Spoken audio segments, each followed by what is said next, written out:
Il y a des matins qui se ressemblent tous, des matins où le monde se déroule avec une prévisibilité rassurante, presque ennuyeuse. Ce matin-là, c'était un mardi ordinaire, le genre de mardi où le café a le goût habituel, où le bruit du trafic en bas de l'immeuble est une mélodie familière, où la lumière du soleil, filtrant à travers les rideaux, dessine les mêmes motifs dorés sur le parquet. Rien, absolument rien, ne laissait présager la fissure. Ce n'était pas un tremblement de terre, pas un éclair aveuglant, pas un grondement venu des profondeurs. C'était plus subtil, plus insidieux, une absence si brève, si fulgurante que le cerveau humain, habitué à la persistance rétinienne et à la continuité du réel, l'a presque instantanément effacée. C'était exactement à 8h, 12 minutes et 37 secondes. Pour l'observateur non averti, ce fut un clignement des yeux un peu trop long, une fluctuation de l'humeur, une micro-coupure de courant que l'on attribue à la vétusté du réseau. Pour moi, ce fut une sensation de vide, pas dans l'estomac, mais dans l'air, dans la lumière elle-même. J'étais assis à ma table de cuisine, une tasse de thé à la main, observant la poussière danser dans les rayons du soleil. Un spectacle banal, mais hypnotisant. Et puis, ce fut comme si l'air s'était épaissi, comme si la lumière avait aspiré une inspiration profonde et retenu son souffle. Pendant une fraction de seconde, le monde a perdu sa couleur la plus essentielle. Pas le noir, non. Le noir est une présence, une absence de lumière. C'était l'absence de lumière. Une nuance que l'œil n'a pas eu le temps de nommer, une parenthèse dans la vision, un point d'interrogation posé au cœur de la perception. Et puis, la lumière est revenue, instantanément, sans transition, sans scintillement. Juste, de retour, le même rayon de soleil, la même poussière dansante. Et pourtant, ce n'était pas le même. Je ne pouvais pas le dire, pas tout de suite. Mon cerveau s'est empressé de combler le vide, de lisser la pliure dans le tissu du temps. C'est ce qu'il fait, notre cerveau. Il nous protège de l'inconcevable. Mais quelque chose avait changé. Une note discordante dans la symphonie habituelle des sens. Le thé avait un goût légèrement différent. Plus amer, plus terreux. Je l'ai posé, perplexe. Les couleurs de la nappe, d'un bleu pâle, semblaient moins vives, comme si un voile invisible s'était déposé sur elle. Ou peut-être étaient-ce mes yeux. J'ai cligné plusieurs fois, frotté mes paupières. Non, ce n'était pas mes yeux, c'était la lumière. Elle était revenue, oui, mais elle portait la marque de son absence. Comme une mélodie dont une note cruciale aurait été effacée, puis réintroduite, mais avec une légère désynchronisation, un décalage infime qui résonne faux. La lumière du soleil, si familière, si constante, avait perdu une part de sa plénitude. Elle était là, mais elle semblait moins généreuse, moins chaude, moins vivante. J'ai regardé par la fenêtre. Le ciel était d'un bleu laiteux, presque opalin, alors qu'il aurait dû être d'un bleu clair et vif. Les ombres des arbres sur le trottoir étaient plus douces, moins définies, comme si leurs contours avaient été légèrement floutés. C'était subtil. Si subtil que je me suis demandé si je n'étais pas simplement fatigué, si mon esprit ne me jouait pas des tours. Mais la sensation persistait, une sorte d'écho fantôme de cette seconde d'absence. Les jours qui ont suivi ont été marqués par cette étrangeté silencieuse. Ce n'était pas un drame immédiat, pas une catastrophe visible. C'était une lente, insidieuse dérive. Le monde n'avait pas basculé dans le chaos, il avait simplement dévié. Les gens ne parlaient de rien, ou du moins pas de ça. Des nouvelles télévisées continuaient de déverser leur flot habituel de politique, d'économie, de faits divers. Personne ne mentionnait la lumière. Personne ne mentionnait cette seconde volée. Étais-je le seul à l'avoir senti, à l'avoir perçu ? J'ai commencé à observer, obsessivement, les couleurs, les ombres, les reflets sur l'eau. Tout semblait avoir perdu un peu de son éclat, comme si le monde entier avait été lavé avec un détergent un peu trop puissant, estompant les teintes originelles.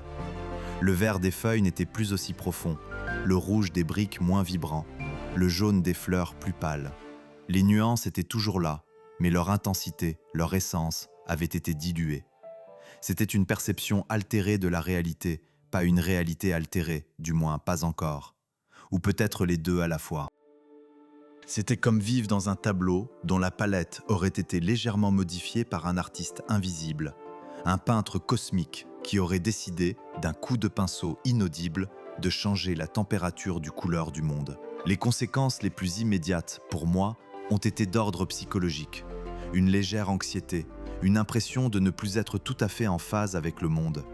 C'était comme si un filtre invisible s'était posé entre ma conscience et la réalité. Ce filtre était fait de cette seconde d'absence, de cette brèche dans la continuité. Je me suis mis à douter de mes propres sens. Étais-je en train de devenir fou? Est-ce que le stress, la routine, la solitude me faisaient voir des choses qui n'existaient pas? J'ai consulté des articles sur les illusions d'optique, sur la perception des couleurs, sur les troubles neurologiques. Rien ne correspondait. Mon esprit était clair, mes yeux étaient bons. C'était le monde qui avait changé. Cette altération n'était pas uniforme. Parfois, par moments fugaces, la lumière semblait retrouver son ancienne vigueur, son éclat d'antan. Mais ces éclairs de normalité étaient rares et ne faisaient qu'accentuer la bizarrerie des moments où la lumière semblait éteinte, sans l'être vraiment. Peu à peu, cette sensation a commencé à se manifester au-delà de ma perception visuelle. L'air semblait plus lourd, les sons plus étouffés, comme si une couche d'ouate s'était déposée sur le monde. Les matins n'étaient plus aussi frais, les soirs moins doux. Il y avait une sorte de froideur diffuse, pas thermique, mais existentielle. Les plantes de mon balcon, d'habitude si vigoureuses, commençaient à montrer des signes de fatigue. Leurs feuilles, d'un vert intense, prenaient une teinte plus terne, presque grisâtre. Elles ne mouraient pas, non, elles languissaient. Elles semblaient avoir perdu une part de leur vitalité, comme si leur sève, nourrie par le soleil, avait été subitement privée d'un élément essentiel, d'une information cruciale, pendant cette seconde fatidique. J'ai commencé à remarquer des choses chez les autres, des choses subtiles, des visages qui semblaient un peu plus pâles, des sourires un peu plus forcés, une léthargie générale, un manque d'entrain qui n'était pas lié à la météo ou aux aléas de la vie quotidienne. C'était comme si l'énergie du monde, cette étincelle invisible qui nous pousse à avancer, avait été légèrement diminuée. Les conversations d'abord n'ont pas changé, mais leur ton, oui, un soupçon de mélancolie, une pointe d'apathie. Les gens parlaient moins fort, riaient moins souvent, ou leur rire sonnait un peu creux. C'était comme si l'absence de cette seconde avait laissé une cicatrice invisible sur l'âme collective, un vide que personne n'osait nommer, mais que tous ressentaient à leur manière. Les journées s'étiraient, non pas en durée, mais en sensation. Le temps semblait s'être épaissi, chaque heure plus longue, plus lourde. C'était une évolution silencieuse, un glissement imperceptible vers une nouvelle normalité, un monde où la lumière était présente, mais où son absence d'une seconde avait laissé une empreinte indélébile. Le soleil était là, brillant dans le ciel, mais il n'était plus tout à fait le même. Il était devenu un peu plus lointain, un peu plus énigmatique. Il nous regardait, mais son regard semblait avoir perdu de son intensité, de sa bienveillance. C'était le même astre, mais il portait les stigmates d'une brève mort, d'une résurrection incomplète. Et nous, en dessous, nous vivions sous ce soleil altéré, sans savoir vraiment pourquoi, ni comment, ni ce que cela signifiait pour l'avenir. Le mystère planait, une ombre légère sur chaque journée, une question sans réponse gravée dans la lumière elle-même. Les stigmates dont je parlais, ceux d'une résurrection incomplète, n'étaient pas des marques visibles à l'œil nu sur la surface du soleil. Non, c'était une altération plus profonde, une sorte de souvenir de son absence gravé dans son essence même, une mémoire de l'interruption qui se manifestait par un regard lointain, une bienveillance étiolée. Et cette froideur diffuse, existentielle, qui s'était insinuée dans le monde, continuait de s'étendre, comme une nappe de brouillard invisible qui gagne du terrain, non pas en obscurcissant la vue, mais en engourdissant les sensations. Les jours se sont étirés en une succession de matinées opalescentes et de crépuscules qui peinaient à embraser l'horizon. Le temps, lui aussi, semblait avoir perdu de sa netteté. Les heures s'écoulaient, mais leur poids, leur substance étaient différents. J'avais l'impression que chaque minute était légèrement plus longue, ou peut-être plus vide, comme si l'univers avait respiré une fois de trop lentement. Cette désynchronisation subtile affectait tout, des rythmes circadiens aux conversations les plus anodines. Les gens parlaient, mais leurs mots semblaient flotter un instant de plus dans l'air avant d'atteindre leur cible, comme des bulles de savon, lentes et fragiles. Le goût du thé, qui m'avait d'abord paru plus amer, évolua vers une saveur plus terne. Non pas désagréable, mais comme si une palette de saveurs avait été réduite, amputée de ses nuances les plus vives. C'était comme écouter une symphonie où les instruments, bien que tous présents, auraient perdu une partie de leur résonance, de leur harmonie fondamentale. Les arômes des cafés du matin, autrefois si réconfortants, étaient devenus plus faibles, presque des échos. Le parfum des fleurs, lorsque je m'aventurais dans les parcs, me parvenait avec une sorte de distance, comme si une vitre invisible s'était interposée entre mon nez et le pétale. La vie, dans sa richesse sensorielle, s'était rétractée, comme un organisme qui se protège du froid. Et les sons, les bruits de la ville, le bourdonnement du trafic, les sirènes au loin, les rires des enfants dans la cour d'école, tout avait acquis une étrange douceur, une sorte de matité. Ce n'était pas un silence, non. C'était comme si l'air lui-même était devenu un amortisseur acoustique géant, absorbant les harmoniques les plus aiguës, les réverbérations les plus vibrantes. Les voix humaines, en particulier, me frappaient. Elles manquaient de cette étincelle, de cette modulation qui trahit la passion ou la joie véritable. Les conversations étaient plus monotones, les éclats de rire moins spontanés, souvent suivis d'un silence plus lourd qu'avant, comme si l'effort avait été trop grand. J'ai commencé à observer les oiseaux. Eux aussi semblaient affectés. Leurs chants, jadis si mélodieux et variés, étaient devenus plus simples, plus répétitifs. Les envolées, moins fulgurantes, moins audacieuses. Les pigeons, habituellement si affairés, picoraient le sol avec une lenteur inédite, leurs mouvements empreints d'une sorte d'apathie. Même les feuilles des arbres, lorsqu'elles tombaient à l'automne, ne tourbillonnaient plus avec la même légèreté. Elles semblaient glisser, lourdes et résignées, vers le sol humide. Ce n'était pas une catastrophe. Rien de spectaculaire, rien qui ne puisse être pointé du doigt par les médias ou analysé par les scientifiques. C'était une érosion insidieuse, une déliquescence de la vitalité même du monde. Et je me sentais, de plus en plus, comme le seul à porter le fardeau de cette conscience. J'ai tenté, à plusieurs reprises, d'en parler. Des tentatives maladroites, je le reconnais, car comment exprimer l'inexprimable ? Comment décrire une absence de lumière qui n'est pas le noir, ou une froideur existentielle qui n'est pas un simple changement de température ? J'ai essayé avec ma voisine, Madame Dubois, une femme habituellement bavarde et enjouée. « Vous n'avez pas remarqué quelque chose de différent dans la lumière ces derniers temps ?» lui ai-je demandé un après-midi alors qu'elle arrosait ses géraniums pâles. Elle a levé les yeux vers le ciel, puis vers moi, un sourire las sur les lèvres. « La lumière ?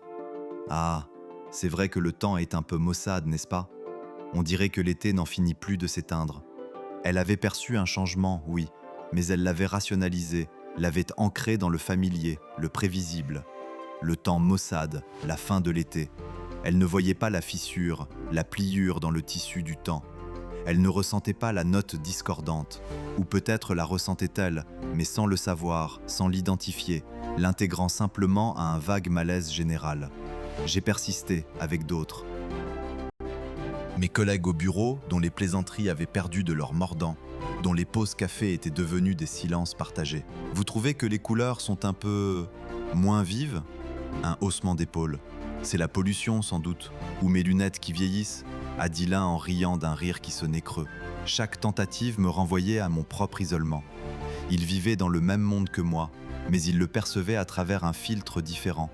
Un filtre qui lissait les aspérités de cette nouvelle réalité, qui camouflait l'altération. Étais-je le seul à avoir été touché par cette seconde d'absence, comme un récepteur défectueux, ou étais-je le seul à avoir été éveillé par elle ?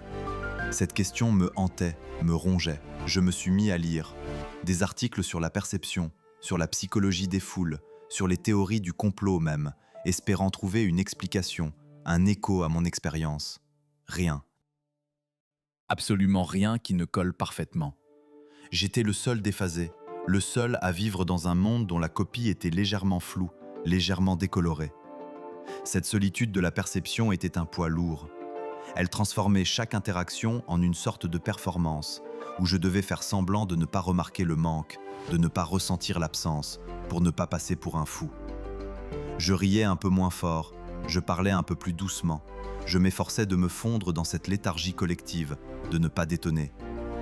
Mais au fond de moi, la dissonance était constante. Le sommeil devint un refuge incertain. Mes rêves étaient souvent peuplés de couleurs vives, de lumières éclatantes, de sons clairs et précis. Des souvenirs du monde d'avant, sans doute. Je me réveillais parfois avec une sensation de perte immense, le cœur serré par la nostalgie d'une réalité que j'étais le seul à pleurer. Le contraste entre mes rêves et la pâleur du matin était parfois insupportable, me laissant avec une fatigue qui n'était pas physique, mais existentielle.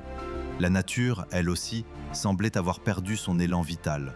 Les plantes d'intérieur que je possédais, autrefois luxuriantes, se contentaient désormais de survivre, leurs feuilles d'un vert plus terne, comme si elles étaient recouvertes d'une fine poussière invisible. Les fleurs coupées se fanaient plus vite, leur beauté éphémère encore plus transitoire. C'était comme si la sève même de la vie avait ralenti son cours, comme si le monde entier était entré dans une léthargie prolongée, attendant quelque chose qui ne venait pas. Un jour, en me promenant le long de la rivière, j'ai remarqué le reflet du soleil sur l'eau. Avant, c'était un scintillement joyeux, une myriade d'éclats dorés qui dansaient et se multipliaient. Désormais, le reflet était plus doux, plus diffus, comme une tache de lumière opaline qui se diluait sans vraiment briller. L'eau elle-même semblait plus lourde, moins cristalline, ses mouvements moins vifs. Et les poissons? Je ne voyais plus de poissons sauter, plus de libellules virevoltantes avec leur insouciance habituelle. La vie aquatique, elle aussi, avait ralenti, s'était retirée dans une sorte de torpeur. Ce n'était pas un hiver précoce, car l'air n'était pas froid de la même manière. C'était une froideur qui pénétrait les eaux, pas par la température, mais par l'absence d'une chaleur intrinsèque, d'une vitalité, comme si le monde avait perdu son âme, ou du moins une partie essentielle de celle-ci. J'ai commencé à tenir un journal, non pas pour écrire ce que je ressentais de ce que je voyais, une tentative désespérée de cartographier cette nouvelle réalité, de la nommer, de la comprendre. J'y décrivais l'opalescence du ciel, la douceur des ombres, le goût atténué des fruits, la lenteur des mouvements des passants, la résonance étouffée des voix. J'y posais mes questions rhétoriques, mes doutes, mes peurs. Est-ce que la mémoire collective a été effacée, écrivais-je une nuit, ou est-ce que cette absence d'une seconde a simplement reprogrammé nos perceptions, sauf la mienne? Je me suis surpris à rechercher, non pas le soleil lui-même, mais le souvenir de sa lumière d'antan. Je fermais les yeux, essayant de me remémorer la sensation d'une journée d'été pleine, vibrante, où le monde débordait de couleurs et de sons. Mais même ces souvenirs semblaient s'estomper, comme de vieilles photographies. C'était comme si l'ancienne réalité, si vive dans ma mémoire, était lentement érodée par la nouvelle, comme si le monde s'efforçait de réécrire son propre passé pour correspondre à son présent affadi. Le plus troublant peut-être était la façon dont cette nouvelle normalité était acceptée. Pas d'indignation, pas de panique, pas même de réelle inquiétude, juste une acceptation molle, une résignation silencieuse. Les gens s'adaptaient, sans même savoir à quoi ils s'adaptaient. Leurs conversations étaient devenues plus superficielles, leurs ambitions plus modestes. C'était comme si l'élan, la flamme de l'humanité, avait été légèrement réduite, comme une bougie dont la mèche aurait été rognée. Le silence, désormais, n'était plus l'absence de bruit, mais l'absence de vie dans le bruit. Et la lumière, l'absence de chaleur dans son éclat. C'était une existence sous cloche, une vie en sourdine. Et je me demandais, avec une anxiété grandissante, jusqu'où cette dérive irait, jusqu'où le monde pouvait-il s'estomper avant de devenir une simple ombre de lui-même. Les jours s'étiraient, non pas en longueur, mais en densité, comme si l'air lui-même était devenu plus visqueux, ralentissant le passage de chaque instant. Le mardi ordinaire s'était mué en une succession de après-mardi, chacun un peu plus pâle que le précédent. Le soleil, oui, se levait, mais c'était un lever sans promesse, une obligation astrale sans passion. Sa lumière, cette source de toute vie, était devenue une pâle réplique, une photographie jaunie de ce qu'elle avait été. Elle éclairait sans réchauffer, révélait sans exalter. J'avais essayé, encore et encore, de trouver des échos à ma perception. Un regard croisé dans la rue qui trahirait une compréhension partagée, une phrase murmurée par un collègue qui irait au-delà de la plainte habituelle sur la fatigue. Rien, absolument rien. Madame Dubois continuait de m'offrir ses biscuits, désormais sans l'arôme réconfortant du beurre et de la vanille, leurs motifs dorés ternis, presque effacés. « Ils sont bons, n'est-ce pas ?» disait-elle, ses yeux plissés par une lassitude que je n'avais jamais vue. Était-ce une fatigue de l'âme ou simplement la sienne, rendue plus visible par la lumière anémiée? Je ne savais plus. Le monde était entré dans une léthargie collective, une apathie diffuse qui s'insinuait dans chaque geste, chaque conversation. Les rires étaient moins francs, les colères moins vives. Tout semblait avoir été passé au crible d'un filtre invisible, un tamis qui aurait retenu l'essence, la vitalité, ne laissant passer qu'une poudre fine de l'existence. Les passants marchaient avec une sorte de résignation tranquille, leurs visages des masques d'une indifférence nouvelle. Étaient-ils conscients de la perte, ou leur esprit s'était-il reconfiguré acceptant cette réalité diminuée comme la seule qu'ils aient jamais connue. La question me hantait, me rongeait. Je me suis mis à observer avec une acuité quasi maniaque. La nourriture, autrefois un plaisir, n'était plus qu'une nécessité. Les saveurs s'étaient estompées, laissant derrière elles des fantômes gustatifs, des échos lointains de ce qu'elles devaient être. La pomme croquée, oui, mais son acidité fruitée était une simple suggestion, son sucre, une rumeur. Le café du matin, mon rituel sacré, avait perdu son amertume profonde et son parfum enivrant. Il n'était plus qu'une boisson chaude et brunâtre, sans âme. C'était comme si la mémoire même du goût s'était étiolée, non pas dans ma bouche, mais dans le fruit, dans le grain, dans l'eau qui les infusait. Les sons, eux aussi, avaient subi une métamorphose insidieuse. Le bruit du trafic n'était plus le grondement vibrant de la ville, mais un murmure sourd, comme si des coussins invisibles avaient été placés entre le monde et mes tympans. La musique, ma consolation habituelle, était devenue une mélodie désaccordée, une partition dont les harmoniques les plus subtiles auraient été gommées.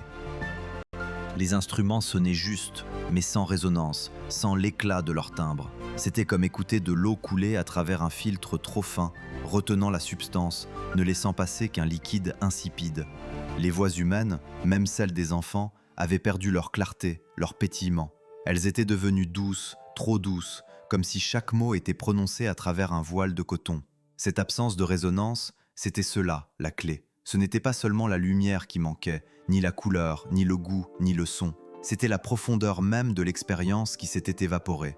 Le monde était devenu plat, bidimensionnel, une fresque merveilleusement peinte mais sans relief, sans la vie qui vibre derrière le pinceau. C'était une image, pas une réalité.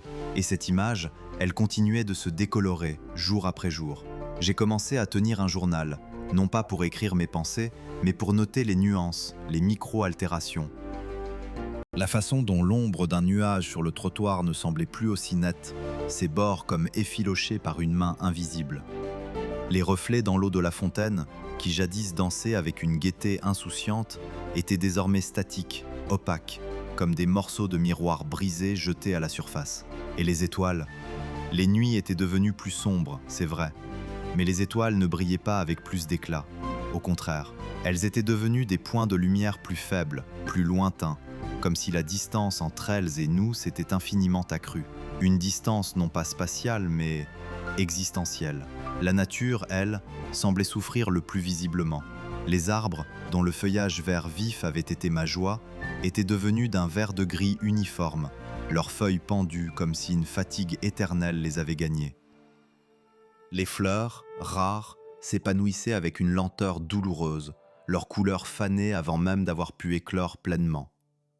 Les animaux eux-mêmes, les oiseaux dans le ciel, les chats sur les murets, les chiens dans les parcs, avaient perdu de leur vivacité.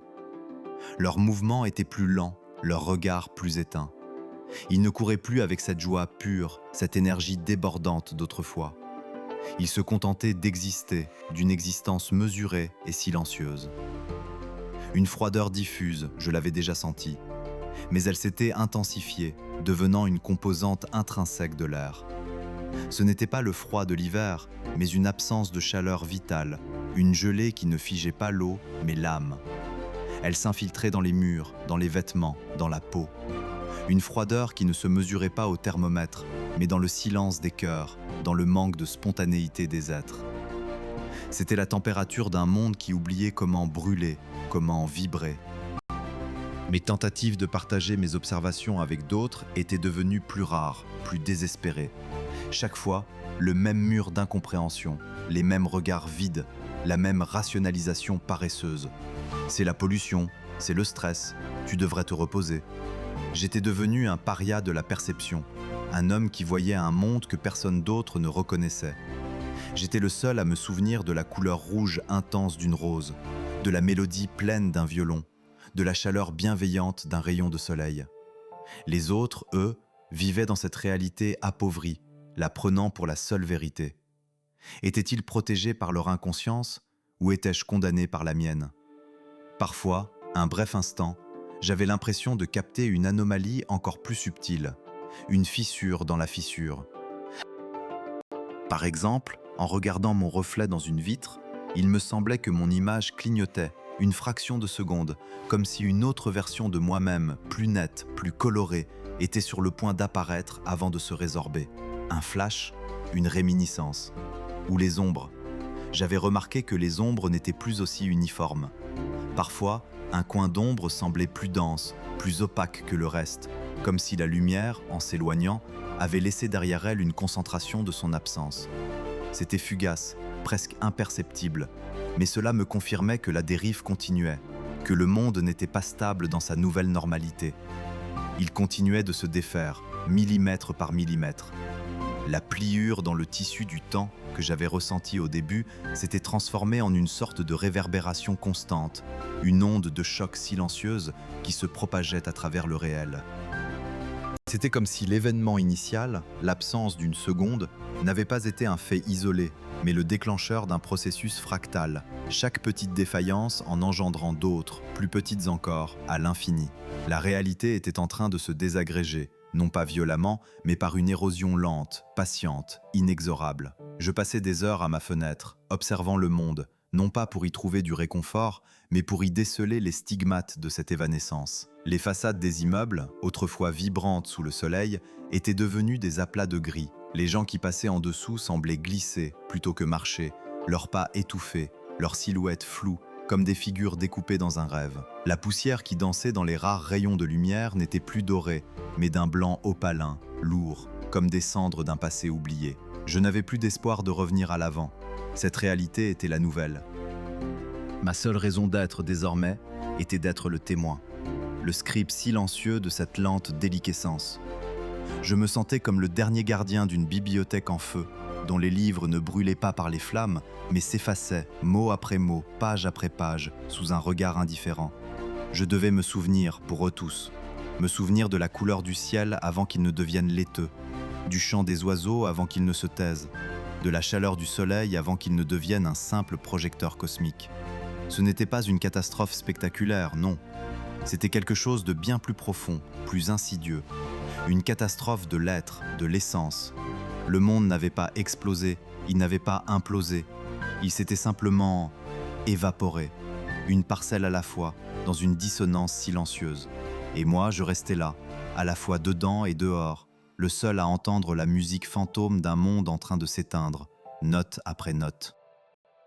Et je savais, au fond de moi, que l'absence d'une seconde avait créé un vide qui continuait de s'étendre, menaçant d'engloutir tout ce qui restait de la vitalité du réel. Je me suis risqué, parfois, à des murmures, des tentatives timides, des questions innocentes lancées à la volée, comme des bouteilles à la mer dans l'espoir qu'une autre âme, une autre conscience ait perçu cette même dissonance. La première fois, ce fut devant un ciel de printemps, d'ordinaire si vibrant, si éclatant d'un bleu profond, presque électrique. Ce jour-là, il me parut dilué, comme une aquarelle trop étirée, sans la force de ses pigments habituels. Tu ne trouves pas que le ciel est un peu pâle aujourd'hui ? Que cette nuance de bleu manque de profondeur ? Avais-je hasardé, le cœur battant d'une anxiété étrange, comme si je m'apprêtais à révéler un secret inavouable. Mon interlocuteur, un ami de longue date, leva les yeux, plissa un instant les paupières sous la lumière, puis les baissa avec un haussement d'épaules distrait. « Ah bon ? Je n'ai rien remarqué. Il est tout à fait normal, non ?» Sa voix était empreinte d'une indifférence polie, d'une banalité qui me frappa plus fort que le ciel lui-même. Ou bien, plus audacieux, entendant une fleur cueillie au hasard dans un jardin public, une rose aux pétales d'un rouge sombre, presque velours, dont je me souvenais la puissance olfactive d'antan. Il me semble que cette rose sent moins fort, qu'elle a perdu de son opulence parfumée, non ?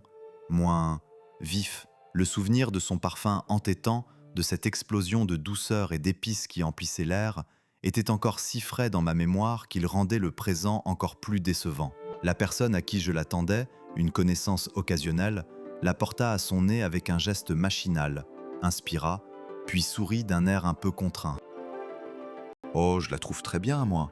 Peut-être que tu as le nez un peu fatigué ?» Le plus redoutable suivait invariablement, un regard teinté d'une légère inquiétude, comme si l'on s'interrogeait sur ma propre lucidité, sur l'intégrité de mes facultés mentales. Un sourire forcé, un hochement de tête compatissant, et le sujet était clos, relégué au rang des excentricités inoffensives. Ces conversations, si elles pouvaient encore être appelées ainsi, devenaient des monologues intérieurs déguisés, chaque mot prononcé me renvoyant à ma solitude, me murant davantage dans ma perception singulière. Chaque tentative échouée ajoutait une brique à la paroi invisible qui s'érigeait autour de moi. C'était une barrière invisible, une membrane d'incompréhension qui s'épaississait entre moi et le reste du monde. Non pas un mur de verre, car à travers lui, je pouvais voir leurs expressions, leurs gestes, leur vie se dérouler avec une vivacité que je ne ressentais plus. C'était plutôt une sorte de filtre optique, un voile sensoriel qui atténuait les couleurs, assourdissait les sons, émoussait les saveurs et les textures pour moi seul. Comme si, lors de cette infime fraction de seconde où le temps et l'espace s'étaient reconfigurés, nos fréquences s'étaient décalées, nous rendant inaudibles les uns aux autres sur l'essentiel. Eux, ils continuaient à évoluer dans un monde d'une richesse que je ne pouvais qu'imaginer, un monde que ma mémoire me rappelait avec une cruauté douce amère. Leur rire résonnait avec une plénitude que je ne percevais plus que comme un écho lointain. Leur discussion semblait animée par une passion dont je ne captais que les contours vagues. Ils n'avaient pas remarqué que le soleil semblait avoir perdu un infime pourcentage de sa chaleur, que l'eau n'avait plus la même fraîcheur mordante, que le goût du café du matin était devenu une pâle imitation de lui-même. Leur réalité était intacte, vibrante, pleine de la profondeur et de l'intensité qui s'évanouissaient de la mienne, jour après jour, imperceptiblement pour tous, sauf pour moi. Cette dissonance ne se limitait pas aux perceptions sensorielles les plus évidentes. Elle s'infiltrait dans les recoins les plus subtils de l'existence. La musique, par exemple, perdait sa texture émotionnelle. Une symphonie, autrefois capable de me transporter, de faire vibrer chaque fibre de mon être, sonnait désormais comme une suite de notes techniquement correctes, mais dénuées d'âme, comme si l'orchestre jouait derrière une vitre insonorisée. Les émotions des autres, que je percevais jadis avec une empathie presque douloureuse, m'atteignaient désormais comme des ondes amorties, leur joie moins éclatante, leur peine moins déchirante. C'était comme si un filtre grisâtre s'était déposé sur le prisme de ma conscience, ternissant la lumière de tout ce qui m'entourait. Les nuances subtiles du langage corporel, les infimes inflexions de la voix qui trahissaient tant de choses, étaient devenues plus difficiles à décrypter, noyées dans cette mer de banalité.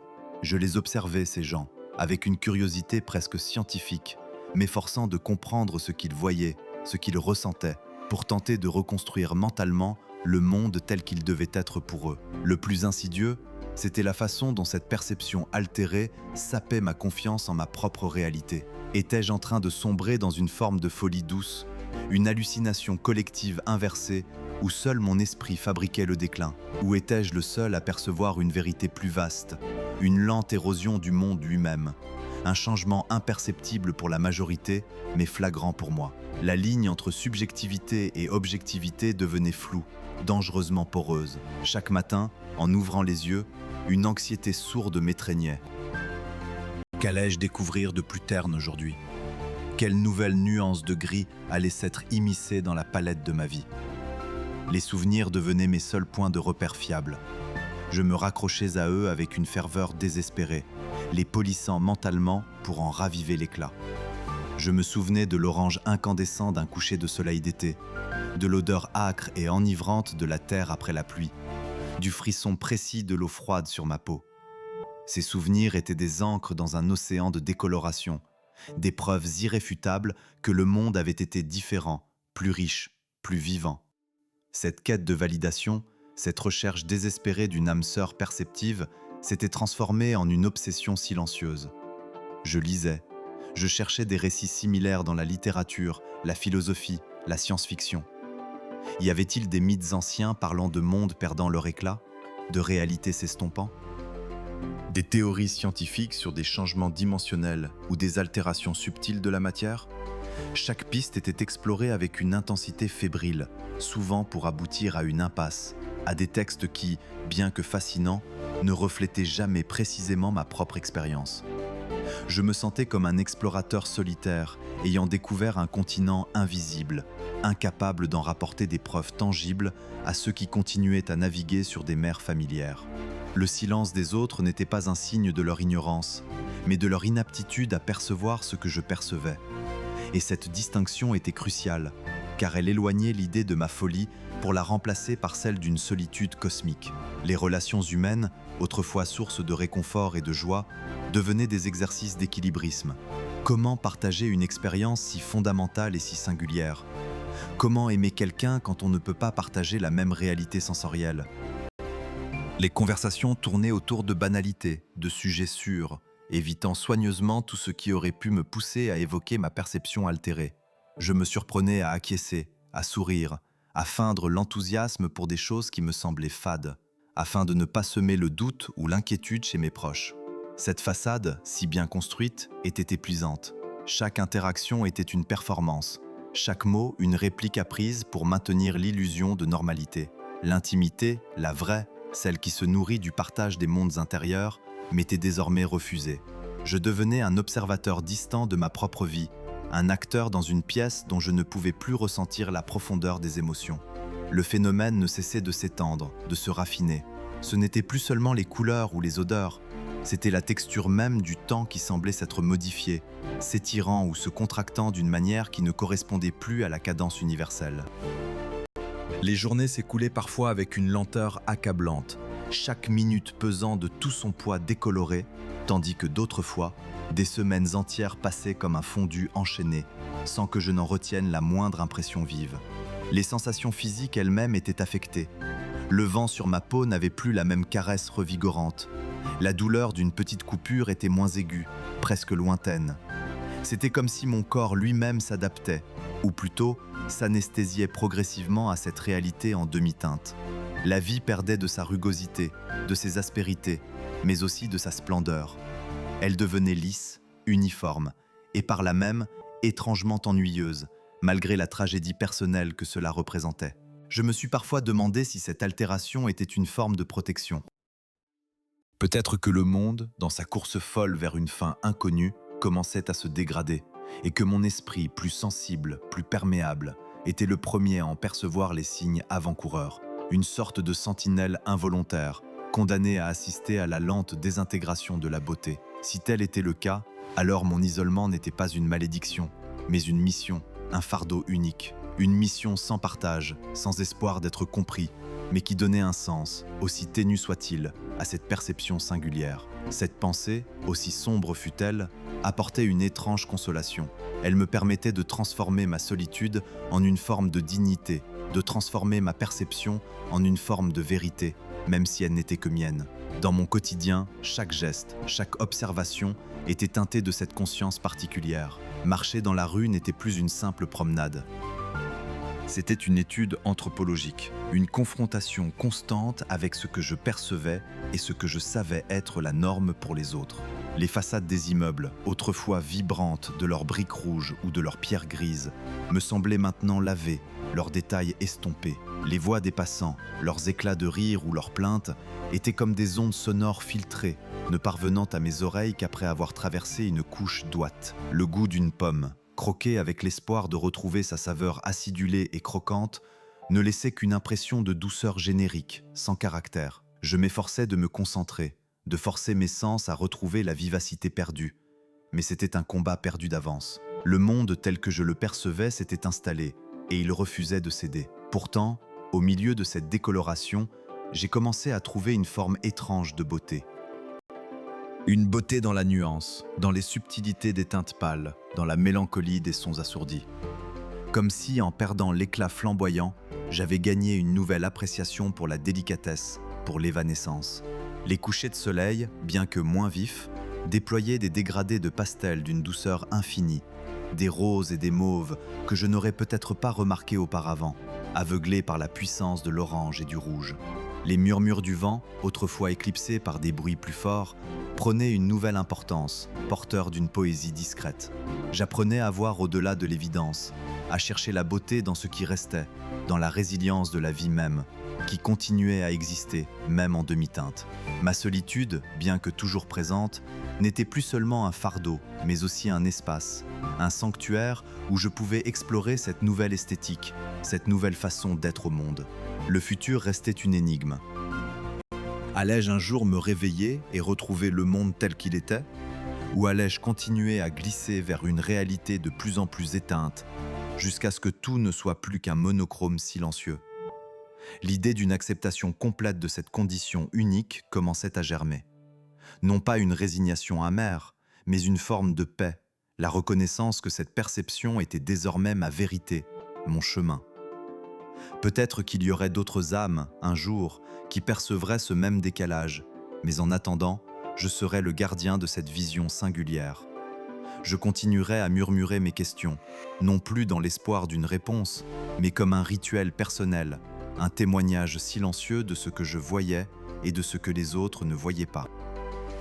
Et ainsi, je marcherai dans ce monde en demi-teinte, un étranger dans mon propre pays, porteur d'une vérité invisible, muré dans ma perception singulière, mais curieusement, plus vivant que jamais dans l'intensité de mon isolement. Le monde, à sa manière, avait fini par rattraper les échos de cette seconde volée. Les scientifiques avaient débattu, les gouvernements s'étaient alarmés, et une annonce mondiale avait fini par officialiser l'inexplicable.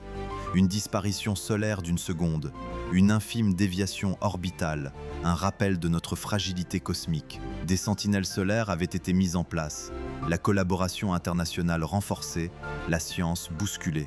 On parlait d'un nouveau paradigme, d'une humanité plus consciente et unie face à l'inconnu. Mais pour moi, cette explication était un voile, une illusion de compréhension. Ils avaient mesuré les ondes, les particules, les dérives, mais ils n'avaient pas vu la blessure. Ils avaient cru colmater la fissure, mais ils n'avaient fait qu'enlisser les bords pour mieux ignorer le vide qui s'y engouffrait. Pour eux, l'événement était passé, une page tournée avec une vigilance accrue. Pour moi, il ne faisait que commencer. Le monde continuait de s'estomper, lentement, inexorablement. Les rires étaient devenus de simples exhalaisons d'air, les larmes des gouttes d'eau salée sans sel. Les visages que je croisais étaient des esquisses, leurs traits s'amenuisant, leurs expressions réduites à des stéréotypes sans âme. Les bâtiments perdaient leur texture, les arbres leurs ramures, jusqu'à n'être plus que des formes simplifiées, des icônes dans un paysage numérique de plus en plus basique. Le silence s'était fait plus profond, non pas l'absence de bruit, mais l'absence de résonance. Les sons existaient, oui, mais ils ne portaient plus d'écho, ne vibraient plus dans l'air. C'était un monde sans harmonique, sans l'épaisseur qui donne vie au son. Et puis, la couleur. Elle s'était retirée des choses, petit à petit. D'abord les teintes vives, puis des nuances, jusqu'à ce que le rouge ne soit qu'un brun terne, le bleu un gris froid. Aujourd'hui, tout était devenu monochrome, un camailleux infini de gris, du blanc le plus pâle au noir le plus profond, mais sans la moindre touche de vie. Je me suis arrêté, là, au milieu d'une rue devenue un couloir incolore, sous un ciel d'un gris uniforme, face à des silhouettes grises qui marchaient sans but apparent. Je n'étais plus le gardien de la mémoire d'un monde vibrant, mais le dernier témoin d'une extinction silencieuse. La froideur existentielle que j'avais ressentie s'était muée en une paix étrange, celle que l'on trouve quand il n'y a plus rien à perdre. Mon propre corps, je le savais, était devenu une nuance de gris parmi d'autres, ma voix un murmure sans timbre. La fissure n'était plus une anomalie, elle était devenue la nouvelle réalité. Le vide initial s'était étendu, non pas dans l'espace, mais dans l'essence même des choses, réduisant chaque être, chaque objet, chaque sensation à sa plus simple expression, jusqu'à ce qu'il n'en reste presque rien.